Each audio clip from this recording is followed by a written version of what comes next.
Assalamualaikum warahmatullahi wabarakatuh. Alhamdulillahirrabbilalamin. Wassalatu wassalamu ala asyrafil anbiya'i wal mursalin wa ala alihi wa ashabihi ajma'in. Puji berserta syukur marilah kita ucapkan atas kehadiran Allah Subhanahu wa taala, dan salawat berserta salam tidak lupa pula kita kirimkan buat Nabi besar Muhammad sallallahu alaihi wasallam. Baiklah teman-teman semua, pada video kali ini saya akan menjelaskan pembahasan materi kebudayaan Minangkabau, yaitu judul materinya konsep kekuasaan Tali Tigo Sapilin dan aplikasi kepemimpinan di Minangkabau. Nah, apa itu konsep kekuasaan di Minangkabau? Yang pertama kita bahas dulu apa itu kekuasaan. Nah, lalu apa itu kekuasaan? Nah, kekuasaan secara umum yaitu wewenang yang didapatkan oleh seseorang atau sekelompok di mana dia menjalankan kewenangan tersebut sesuai wewenang yang sudah diberikan. Nah, kewenangan tersebut tidak boleh dijalankan melebihi kewenangan yang dapat. Nah, itu pengertian kekuasaan secara umum. Lalu, bagaimana pengertian kekuasaan di Minangkabau? Nah, kekuasaan di Minangkabau kekuasaan dijalankan secara kolektif di setiap jenjang keselarasan di kekuasaan di Minangkabau. Jadi tidak ada yang namanya kekuasaan tunggal di Minangkabau. Semua kekuasaan dibangun berlandaskan aturan utama adat Minangkabau. Dua ketetapan dalam kekuasaan Minangkabau itu berasal dari Datuk Parapatiah Nan Sabatang dan Datuk Katu Mangguangan. Peraturannya tersebut ada 3. Yang pertama, ulayat adat milik bersama. Artinya, tidak ada kepemilikan individu terhadap ulayat adat Minangkabau. Untuk pengaturan pemanfaatannya ditetapkan oleh Nini Mama sebagai pembuat kebijakan. Yang kedua, penurunan ulayat adat pada perempuan garis ibu. Kaum perempuan diamanahkan sebagai pemegang ulayat adat dan diturunkan kepada anak-anak perempuannya sebagai pemegang estafet ulayat adat. Perempuan pemegang ulayat adat tersebut dikenal dengan istilah Bundo Kanduang. Ketiga, Islam agama masyarakat adat Minangkabau. Maksudnya di sini itu Islam adalah agama masyarakat Minangkabau. Akibat ketetapan ketiga tersebut di masyarakat adat lahir satu lagi kutub kepemimpinan masyarakat yang bertugas menjaga dan membimbing masyarakat dalam segi agama Islam, yaitu alim ulama. Nah, 3 ketetapan adat tersebut dikenal dengan nama Tali Tigo Sapilin.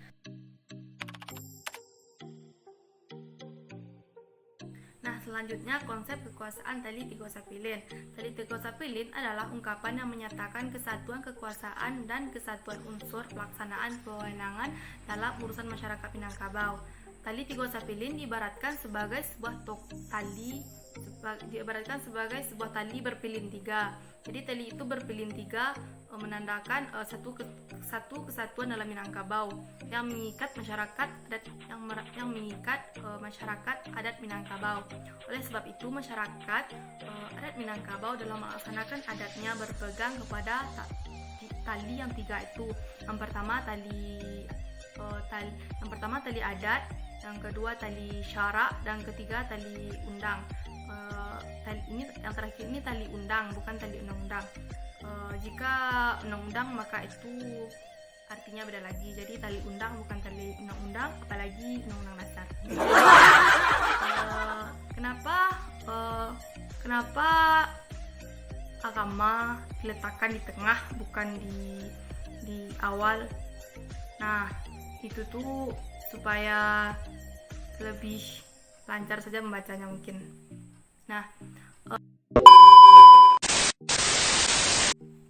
Nah, yang pertama yaitu tali adat. Tali adat ini dibangun atas adat nan ampe, yaitu adat nan sabana adat nan diadatkan, adat nan teradat, dan adat istiadat. Berikut penjelasannya.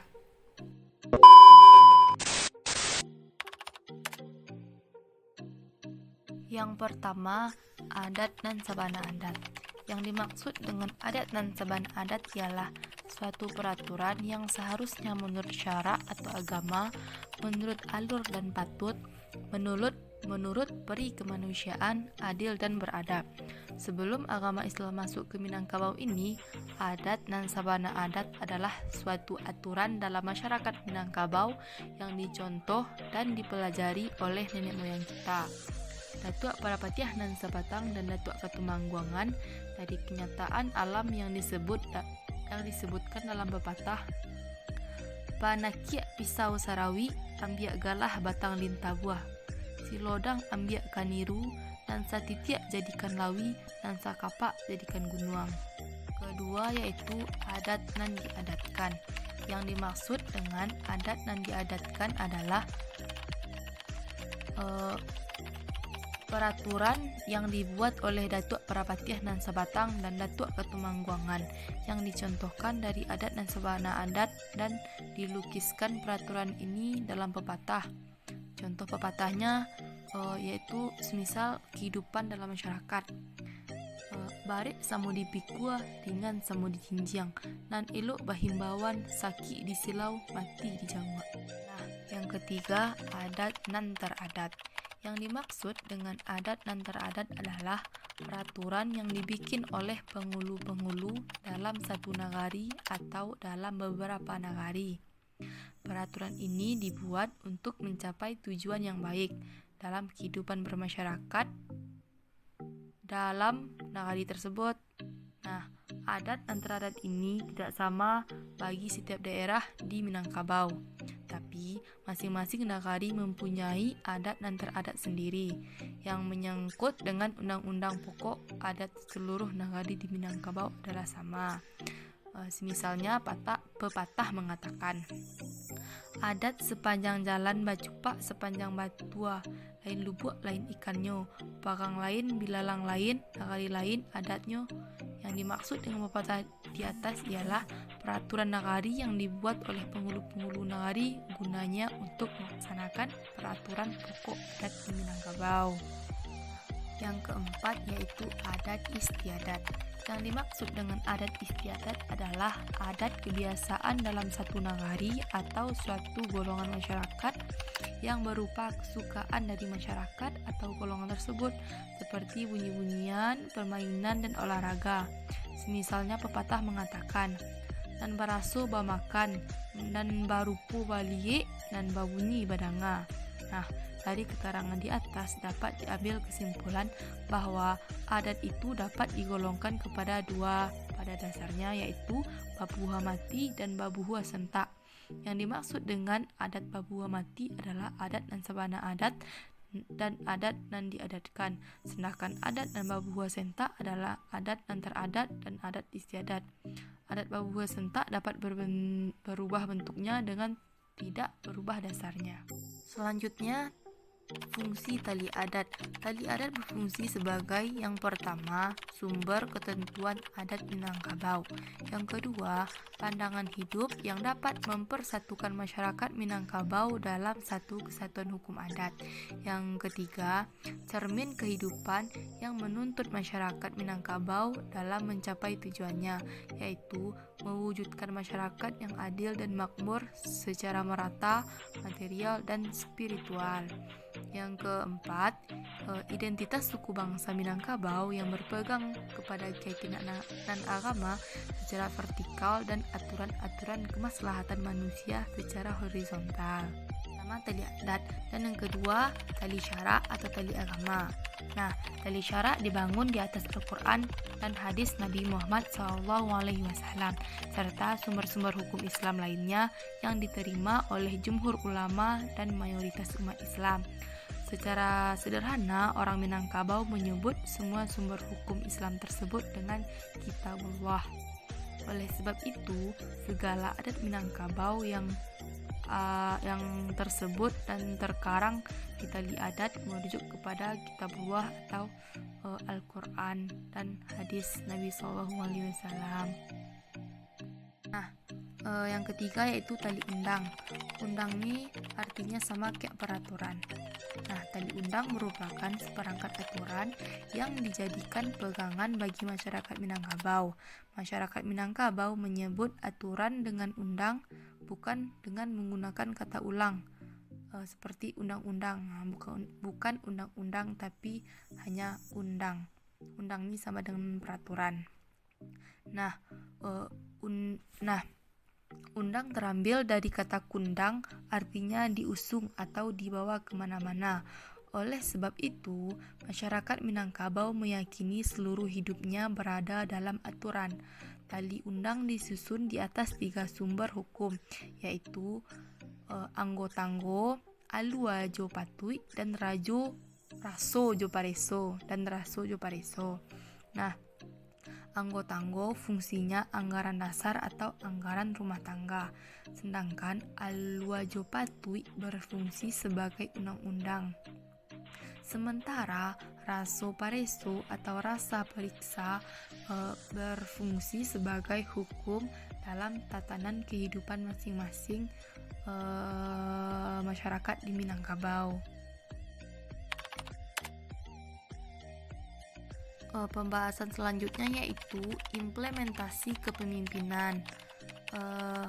Implementasi kekuasaan dan kepemimpinan dalam adat Minangkabau dapat dilihat dari penggunaan istilah urang nan bajaniah, yaitu orang yang berjenis atau orang yang berkuasa.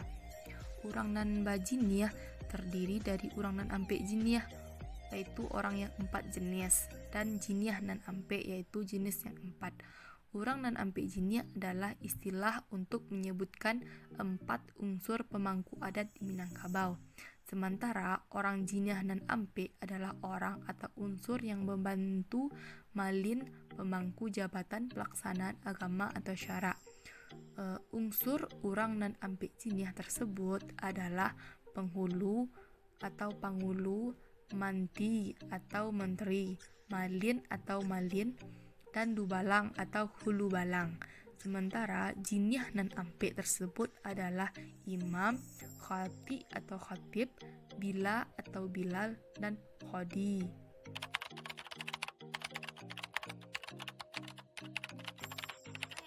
Pangulu atau penghulu adalah pemimpin suku dalam kaumnya. Tugas penghulu dalam adat Minangkabau disebutkan dalam mamangan adat menurut labuah nan luruh, yaitu mengikuti jalan yang lurus. Maikwi kato nan bana itu mengikuti kata kebenaran atau mengikuti aturan adat.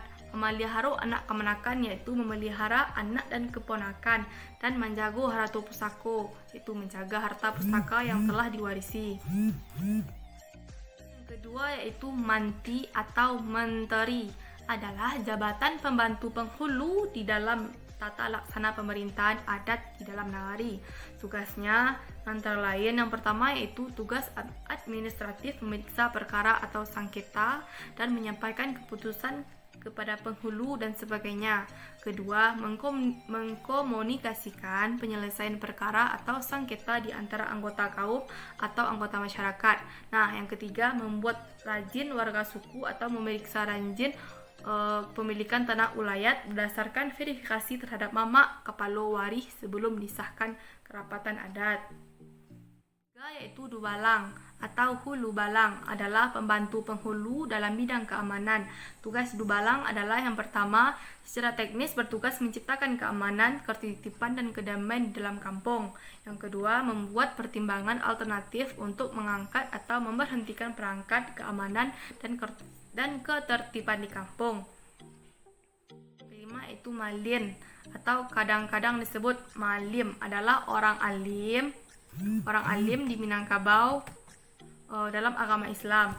Jabatan ini muncul sebagai bentuk integrasi Islam dengan adat Minangkabau.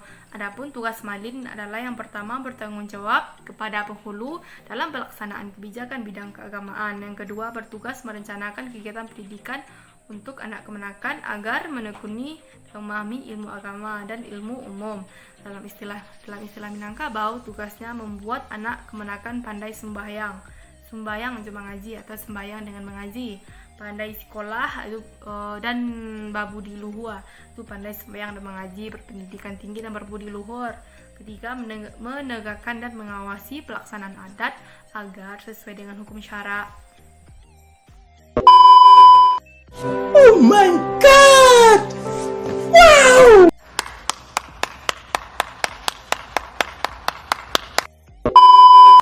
Jadi itulah penjelasan seputar kekuasaan Tali Tigo Sapilin dan aplikasi kepemimpinan yang ada di Minangkabau. Nah, terlebih dan terkurang saya mohon maaf dan mohon undur diri. Terima kasih. Wassalamualaikum warahmatullahi wabarakatuh.